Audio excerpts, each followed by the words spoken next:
नमस्कार साथियों, study point हुकमा के ऑफिशियल यूट्यूब चैनल में आप सभी का स्वागत है। मैं उपस्थित हूं आप सभी के लिए एक और नया वीडियो लेकर के। जैसा कि आप थंबनेल में देख पा रहे हैं कि राजस्थान और बीजेपी सरकार की जो घोषणाएं हैं 2024 की, इनके ऊपर चर्चा करने वाले हम। ठीक है, फ्री साइकिल को लेकर नए अपडेट आए हैं, उसके ऊपर चर्चा करेंगे। इसके अलावा आधार कार्ड है, उस पर 3,000 रुपये किस प्रकार से दिए जाएंगे, उस पर चर्चा करेंगे। पशुपालकों के लिए और किसानों के लिए जो खुशखबरी है उसके ऊपर चर्चा करने वाले हैं। और जो नए जिले राजस्थान में घोषित, ठीक है, उनके ऊपर नया ऐलान किया बीजेपी सरकार ने। ठीक है, और 26 जनवरी पर सरकार ने विशेष तोहफा दिया है। सभी चीज़ों पर हम चर्चा करने वाले, इसलिए आप अंत तक जरूर बने रहना। सभी से एक छोटी सी रिक्वेस्ट है कि आप जहां से भी वीडियो देख रहे हैं कमेंट बॉक्स में उस जिले का नाम और अपने शहर का नाम जरूर लिखना। चलिए शुरू करते हैं मित्रों। देखिए साथियों, जैसे ही राजस्थान में बलरामजी शर्मा सीएम बने हैं तो राजस्थान के नागरिकों के लिए तो वैसे खुशी का पल है। इन्होंने अनेक प्रकार से जो घोषणाएं हैं वो की है। इसके अलावा जो प्रधानमंत्री श्री है उन्होंने केंद्र में अनेकों घोषणाएं पहले से कर रखी है जिनके बारे में आपको जानकारी नहीं है। ठीक है, इनमें से एक है पशुपालन योजना।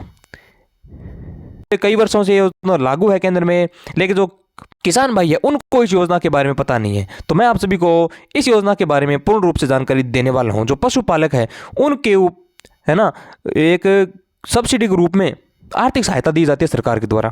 ठीक है, अगर कोई किसान है ना 25 पशु रखता है, ठीक है, पशु रख करके डेयरी खोलता है तो उसे 31,50,000 रुपए की सब्सिडी है ना वो दी जाती है सरकार की तरफ से। तो बहुत बड़ी रकम है ये। ठीक है मित्रों, शर्त यह है कि उसे उन्नत नस्ल की गायें, यानी उन्नत नस्ल की जो गायें हैं उनकी खरीद करनी है। इसके लिए उसे गिर है, ये जो नस्लें हैं ना, जैसे साहिवाल है, थारपाकर है, ये नस्लें हैं, इन नस्लों को खरीद करनी होगी। और सरकार की ओर से 25 दुधारू जो पशु है या गाय है इनकी का स्थापित करने की लागत 62,50,000 रुपये निर्धारित की है।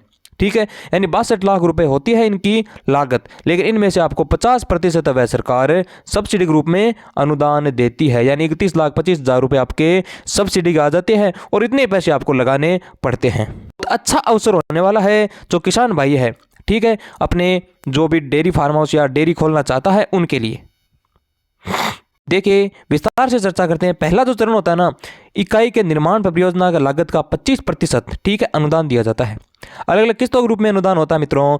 और इसके पहले जो आपकी प्रक्रिया है ना, प्रथम इकाई में 25% अनुदान है, दूसरी इकाई में या दूसरे चरण में 25% दुधारू गायों की खरीद और उसके 3 साल की बीमा के अलावा यातायात पर लागत का 12.5% अनुदान दिया जाता है। ठीक है, इसके अलावा जो तीसरा चरण है, परियोजना की लागत की जो शेष 12.5% राशि है ना उसका भुगतान किया जाता है सरकार की तरफ से। तो इस प्रकार से 50% आपकी जो राशि है वह सरकार अनुदान के रूप में प्रदान करती है आपको। देखिए दस्तावेज है ना, उनमें आवेदक जो है ना व्यक्ति, उसका आधार कार्ड है, आवेदक का मूल निवास प्रमाण पत्र है, आवेदक जमीन का विवरण है, बैंक खाता विवरण के लिए पासबुक की फोटोकॉपी, आवेदक का मोबाइल नंबर जो आधार से लिंक होना चाहिए, आवेदक का पासपोर्ट साइज फोटो। ठीक है, ये सब आपको डॉक्यूमेंट अपने पास अनिवार्य रूप से रख लेने हैं। ठीक है मित्रों, ये थी आपकी पशुओं के ऊपर 50% अनुदान योजना। ठीक है मित्रों, बढ़ते हैं आगे। 26 जनवरी को जो है ना केंद्र सरकार ने देश के नागरिकों को एक तोहफा दिया बहुत बड़ा। ठीक है, 3,000 रुपये आपको आधार कार्ड पर मिलेंगे। किस प्रकार से मिलेंगे देखते हैं। अब आधार कार्ड धारक है ना उनको 3,000 रुपये प्रति महीना दिए जाएंगे। ठीक है, बड़ी खबर है। और जो आधार कार्ड है ना जिनके पास, उनको 3,000 रुपये दिए जाएंगे प्रति महीने के हिसाब से। और भारत के नागरिक है आप, ठीक है, आधार कार्ड है और भारत के नागरिक है तो आपके लिए खुशखबरी है। ठीक है, इस योजना के तहत आपको 3,000 रुपये प्रति माह दिए जाते हैं। देखिए इस योजना का नाम है अटल पेंशन योजना। ठीक है, पिछले काफ़ी दिनों से ये योजना जारी है केंद्र में। ठीक है, इस योजना में जो 18 से लेकर के 40 वर्ष के आयु के जो है ना व्यक्ति, उनको शामिल किया गया है। ठीक है, 18 से 40 के जो वर्ग के जो भी लोग हैं इनमें शामिल होने वाले व्यक्ति को योजना में शामिल होने से पहले निर्धारित आयु सीमा के अंदर होना चाहिए। 18 से 40 वर्ष की उम्र आप है तो आपको यह योजना के तहत आपको 3,000 रुपये दिए जाएंगे। पेंशन की राशि है वो योजना में शामिल होने वालों को स्थिर मासिक पेंशन प्रदान की जाती है जो उनकी चयनित आयु काल में निर्धारित होती है। ठीक है, योजना की जो अवधि है आयु के अनुसार तय की जाती है। ठीक है, ये मैंने बताया पहले भी। भुगतान का तरीका है आत्मत्याग या वार्षिक रूप से किया जा सकता है और यह योजनार्थी की चयनित आयु काल में रहते हुए होना चाहिए। तो मित्रों, ये थी कुछ विशेष बिंदु इस योजना को लेकर के। मैंने पहले भी वीडियो बनाई इस योजना के ऊपर, आप चैनल पर जा करके इस वीडियो को देख सकते हो। ठीक है मित्रों, अब देखिए इसकी जो ऑफिशियल वेबसाइट है ना वो आपके सामने ही रही। ठीक है, कोशिश करूँगा डिस्क्रिप्शन बॉक्स में अवेलेबल कराने की। ठीक है, www.india.gov.in spotlight.अटल पेंशन योजना। ठीक है, आप इस पर विजिट करके पूरी जानकारी प्राप्त कर सकते हो। इसके अलावा ये जो टोल फ्री नंबर है ना, इन पर आप कॉल करके पूरी जानकारी ले सकते हो इस योजना की। ठीक है मित्रों, ये जो दिख रहे हैं टोल फ्री नंबर, आप इनको नोट करके रख लीजिए। मैं डिस्क्रिप्शन बॉक्स में कोशिश करूँगा इनको देने की। बढ़ते हैं आगे। राजस्थान में पिछले काफ़ी दिनों से साइकिल का वितरण हो रहा है, आप सभी को पता है। ठीक है, जो 31 जनवरी तक लक्ष्य निर्धारित किया, 31 जनवरी तक आपके साइकिल है ना वो 100% वितरित हो जाएगी राजस्थान में। ठीक है, माध्यमिक निदेशालय ने साइकिलों वितरण कार्य करने का ना 31 जनवरी तक रिपोर्ट मांगी है। ठीक है, निदेशक डीईओ को निर्देश दिए हैं। निर्देशों के अनुसार जैसे जैसे फार्म की और साइकिल की आपूर्ति की जा रही है, इनका निरीक्षण साइकिल वितरण कार्य 30 जनवरी तक पूर्ण कराया जाएगा। तो ये लक्ष्य आपका 30 जनवरी। देखिए मित्रों, 2022-23 व 2023-24 के लिए जो साइकिल वितरित हो रही है वो 9th क्लास की जो छात्राएं हैं, ठीक है, उनको दी जाती है। निःशुल्क साइकिल वितरण को लेकर माध्यमिक शिक्षा डीओ ने निर्देश दिए हैं, आपको मैंने पहले बताया। ठीक है मित्रों, आपके जो जिले हैं गंगानगर है, हनुमानगढ़ है, बीकानेर, जोधपुर, ठीक है, सलूम्बर, झुंझुनू, फलोदी, झालावाड़, कोटा, करौली, डीग, नीमका थाना, ये जो जिले हैं ना, इनमें साइकिलों की आपूर्ति 100% हो गई है।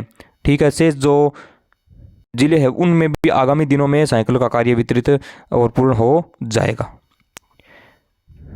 देखिए, राजस्थान में जो पिछली सरकार थी कांग्रेस की, उन्होंने नए जिलों का ऐलान किया था। ठीक है, आचार संहिता लगने से पहले, लेकिन जो नए जिले बने हैं उनके ऊपर बीजेपी सरकार का बहुत बड़ा ऐलान किया गया है। ठीक है, विस्तार से चर्चा करते हैं, साथ जानकारी साझा करता हूँ। देख, राजस्थान नई जिले है ना, उनको लेकर बड़ा अपडेट है। बीजेपी सरकार है ना, उन्होंने जो कि मांगों को खारिज कर दिया है। जो भी मांगे थी पिछली सरकार की, उनको खारिज किया गया वर्तमान में। ठीक है, तो कांग्रेस सरकार थी, उन्होंने जाते साथ अंत में, ठीक है, अपने अंतिम चरण में जो 3 नए जिले थे उनके गठन की जो योजना बनाई थी, ठीक है, वो संभावनाएं वर्तमान में समाप्त होती हुई नजर आ रही है। ठीक है, राजस्व मंत्री हेमंत मीणा ने इस संबंध में गुरुवार को सदन में जानकारी दी है। उन्होंने बताया है कि इन जिलों गठन को लेकर हाई पावर कमेटी को समाप्त कर दिया गया है। जो भी कमेटी निर्धारित की गई थी ना, उसको वर्तमान में समाप्त कर दिया है। तो इन जिलों को निर्माण की जो संभावनाएं थी ना, वर्तमान में कम हो गई है। आपसे ज्ञात होगा कि पूर्ववर्ती जो गहलोत सरकार थी ना, उन्होंने आचार संहिता लगने से पहले 3 नए जिलों गठन की घोषणा की थी। लेकिन वर्तमान में बीजेपी सरकार है ना, उनके आने के बाद इन 3 जिलों गठन की जो संभावना है ना, वो पूर्ण रूप से समाप्त हो गई है। और उन्होंने एक कमेटी भी बनाई थी, और ये पावर कमेटी 18 दिसंबर को खत्म किया जा चुका है। जो कमेटी बनाई थी कांग्रेस सरकार ने, उसको खत्म किया जा चुका है। तो वर्तमान में पूर्ण रूप से संभावना है वो खत्म हो चुकी है। सभी को ज्ञात होगा कि पूर्ववर्ती जो कांग्रेस सरकार थी, उन्होंने 19 नए जिलों का निर्माण किया था। ठीक है, उसके गठन के बाद आचार संहिता से ठीक पहले 3 नए जिलों गठन की और घोषणा की थी। 19 के अलावा 3 और जिलों की घोषणा की थी। ठीक है, जो कि इनमें मालपुरा है शामिल। देखो, मालपुरा, सुजानगढ़ और कुचामन सिटी, ये 3 जिले थे आपके। ठीक है, लेकिन आचार संहिता लगने के कारण इनकी अधिसूचना अटक गई। फिलहाल राजस्व मंत्री हेमंत मीणा ने विधानसभा में इस जिलों के गठन की संभावना को पूर्ण रूप से खारिज कर दिया, उन पर विराम लगा दिया है। बढ़ते हैं आगे। किसान भाई बंधुओं के लिए बहुत अच्छा अवसर है, बहुत खुशी का पल है उनके लिए। ठीक है, किसानों को क्रय किए जाने वाले गन्ने है ना, जो भी गन्ना किसान पैदा करते हैं, उपज करते हैं, उनकी गन्ने की खरीद में 11 रुपये प्रति क्विंटल की वृद्धि की गई है। ठीक है, 11 रुपये प्रति क्विंटल के हिसाब से, ठीक है, आपके इसमें वृद्धि की गई है। प्रति जो क्विंटल है ना, उसके हिसाब से आपकी गन्ने में खरीद पर सरकार 11 रुपये अधिक देगी। आपकी सरकार पर लगभग 2.25 करोड़ रुपये का अतिरिक्त व्यय भार बढ़ेगा। तो ये जो पोस्ट है ना, वो सरकार की जो ऑफिशियल हैंडल है उस पर शेयर किया था इन्होंने। ठीक है, तो किसान भाइयों के लिए अच्छा अवसर होने वाला है।